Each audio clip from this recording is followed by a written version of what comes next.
ಇವತ್ತು ನಮ್ಮ ನಾಡಿನಲ್ಲಿ ಮತ್ತು ದೇಶದಲ್ಲಿ ಕೋಮುವಾದಿಗಳನ್ನ, ಜಾತಿವಾದಿಗಳನ್ನ,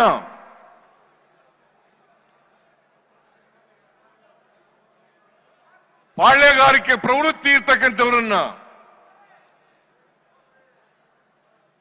ರಾಜಕೀಯದಿಂದ ಓಡಿಸಬೇಕಾದಂತ ಅನಿವಾರ್ಯತೆ ಇದೆ ಅಂತಕ್ಕಂಥದ್ದನ್ನ ಇವತ್ತು ನಾವೆಲ್ಲರೂ ಕೂಡ ಅರ್ಥ ಮಾಡ್ಕೋಬೇಕಾಗ್ತದೆ.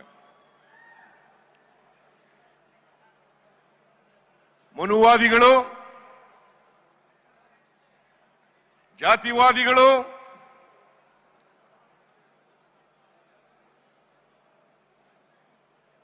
ಹಾಗೂ ಪಾಳ್ಯಗಾರಿಕೆ ಪ್ರವೃತ್ತಿ ಇರ್ತಕ್ಕಂಥವ್ರು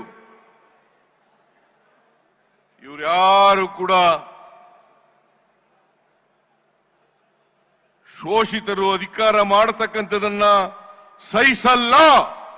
ಇದನ್ನ ನಾವೆಲ್ಲರೂ ಕೂಡ ಒಕ್ಕೊಲಿನಿಂದ ಖಂಡಿಸಬೇಕಾಗ್ತದೆ, ವಿರೋಧ ಮಾಡಬೇಕಾಗ್ತದೆ.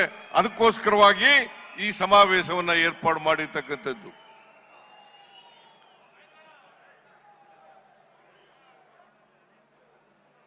ದೇವರಾಜ ಅರಸರವರಿಗೆ ಇದೇ ಗತಿಯಾಯ್ತು, ಬಂಗಾರಪ್ಪನವ್ರಿಗೆ ಇದೇ ಗತಿಯಾಯ್ತು, ಮೊಯ್ಲಿಯವರಿಗೆ ಅವ್ರು ಯಾರನ್ನೂ ಕೂಡ ಸಹಿಸಿಕೊಳ್ಳಲಿಲ್ಲ. ಇದೇ ಕುಮಾರಸ್ವಾಮಿ, ದೇವೇಗೌಡರು, ಧರ್ಮಸಿಂಗ್ ಅವರಿಗೆ ಕೊಟ್ಟಿದ್ದಂತ ಮಾತನ್ನ ಮುರಿದು ತಾವೇ ಅಧಿಕಾರಕ್ಕೆ ಬರ್ತಕ್ಕಂಥ ಕೋಮುವಾದಿಗಳ ಜೊತೆ ಸೇರ್ಕೊಂಡು ಅಧಿಕಾರಕ್ಕೆ ಬರ್ತಕ್ಕಂಥ ಪ್ರಯತ್ನವನ್ನ ಮಾಡಿದ್ರು, ಅಧಿಕಾರವನ್ನು ಮಾಡಿದ್ರು. 20 ತಿಂಗಳು ಹಂಚಿಕೊಂಡು ಅಧಿಕಾರ ಮಾಡಿದ್ರು. ದೇವೇಗೌಡರು ಮತ್ತು ಕುಮಾರಸ್ವಾಮಿ ಅವರು ಯಾವತ್ತೂ ಕೂಡ ಕೊಟ್ಟ ಮಾತಿನಂತೆ ನಡ್ಕೊಳ್ತಕ್ಕಂಥ ವ್ಯಕ್ತಿಗಳಲ್ಲ. ಸೇಡಿನ ರಾಜಕೀಯವನ್ನು ಮಾಡೋದರಲ್ಲಿ, ದ್ವೇಷದ ರಾಜಕಾರಣವನ್ನು ಮಾಡೋದರಲ್ಲಿ, ಬೇರೆಯವರು ಅಧಿಕಾರದಲ್ಲಿ ಇರ್ತಕ್ಕಂಥದನ್ನ ಸಹಿಸಲಿಕ್ಕೆ ಸಾಧ್ಯ ಆಗದೆ ಇರ್ತಕ್ಕಂಥ ಮನಸ್ಥಿತಿ ಇರ್ತಕ್ಕಂಥವರು ದೇವೇಗೌಡರು ಮತ್ತು ಅವರ ಕುಟುಂಬ ಅಂತಕ್ಕಂಥದನ್ನ ಇವತ್ತು ಅನಿವಾರ್ಯವಾಗಿ ಹೇಳಲೇಬೇಕು ಅಂತಕ್ಕಂಥ ಮಾತುಗಳನ್ನ ತಮಗೆ ತಿಳಿಸಲಿಕ್ಕೆ ಬಯಸ್ತಾ ಇದ್ದೇನೆ. ನೀವೆಲ್ಲ ನೋಡಿದ್ರಿ ಟಿವಿನಲ್ಲಿ ಬಿಜೆಪಿಯವರು, ಜೆಡಿಎಸ್ನವರು ಹೇಗೆ ಒಬ್ರಿಗೊಬ್ರು ಬೈದಾಡ್ಕೊಂಡಿದ್ರು. ದೇವೇಗೌಡರು ಹೇಳ್ತಾ ಇದ್ರು, ಅಧಿಕಾರದಲ್ಲಿದ್ದ ಅವರು ಬಿಜೆಪಿಯವ್ರ ಜೊತೆ ಸೇರ್ಕೊಳ್ಳೋದಕ್ಕಿಂತ ಮುಂಚಿತವಾಗಿ ನರೇಂದ್ರ ಮೋದಿ ಅವರು ಪ್ರಧಾನಮಂತ್ರಿ ಆದ್ರೆ ನಾನು ಈ ದೇಶದಲ್ಲಿ ಇರೋದಿಲ್ಲ ಅಂತ ಹೇಳಿದ್ರು.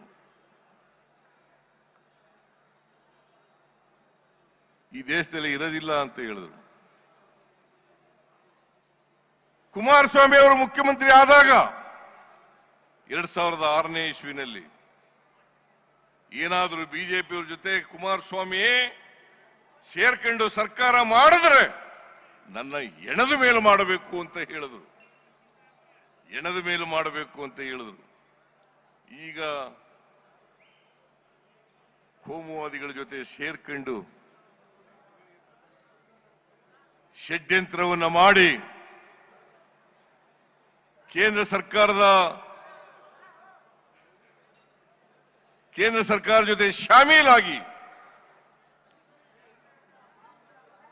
ಕರ್ನಾಟಕದ ಬಿಜೆಪಿ ಜೊತೆ ಸೇರ್ಕೊಂಡು ನಮ್ಮ ಸರ್ಕಾರವನ್ನ ದುರ್ಬಲಗೊಳಿಸತಕ್ಕಂಥ ದುಷ್ಟ ಪ್ರಯತ್ನವನ್ನ ಮಾಡ್ತಾ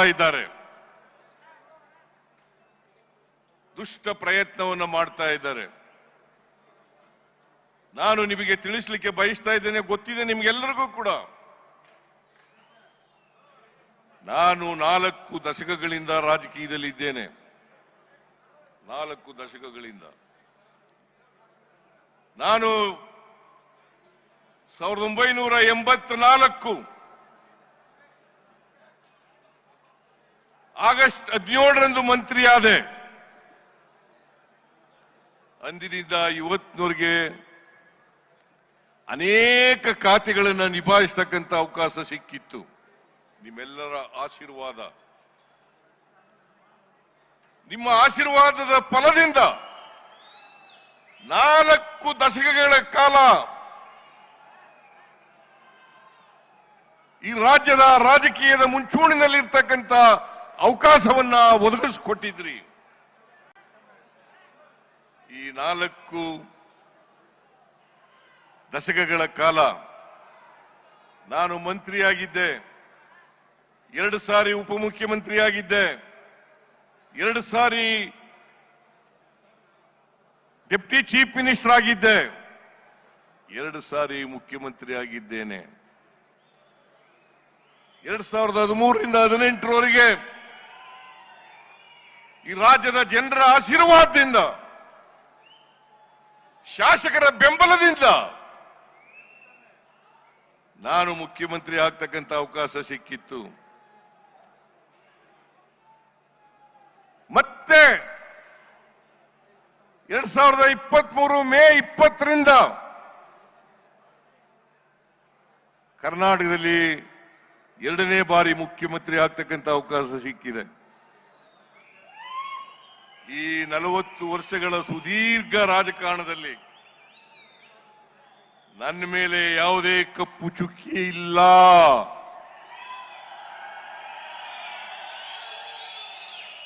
ನನ್ನ ರಾಜಕೀಯ ಜೀವನ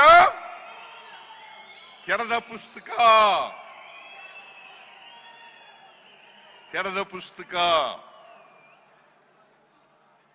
ನಾನು ಇಷ್ಟೆಲ್ಲ ಅಧಿಕಾರ ಸಿಕ್ಕಿದ್ರು ಕೂಡ ನನಗೆ ಆಸ್ತಿ ಮಾಡ್ತಕ್ಕಂಥ ವ್ಯಾಮೋಹ ಬರಲಿಲ್ಲ,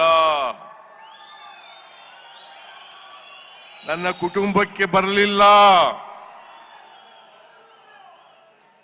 ನನ್ನ ಧರ್ಮಪತ್ನಿ ಹೆಂಡತಿ ಪಾರ್ವತಿ ಯಾವತ್ತೂ ಕೂಡ ಸಾರ್ವಜನಿಕ ಸಭೆಗಳಿಗೆ ಬಂದಿಲ್ಲ.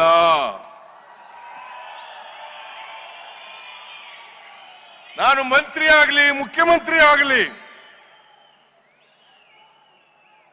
ಪ್ರಮಾಣ ವಚನ ಸ್ವೀಕಾರ ಮಾಡತಕ್ಕಂಥ ಸಮಾರಂಭಕ್ಕೂ ಬಂದಿಲ್ಲ.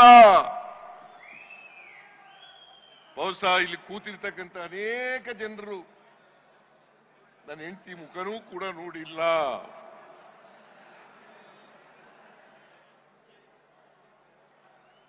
ಅವರು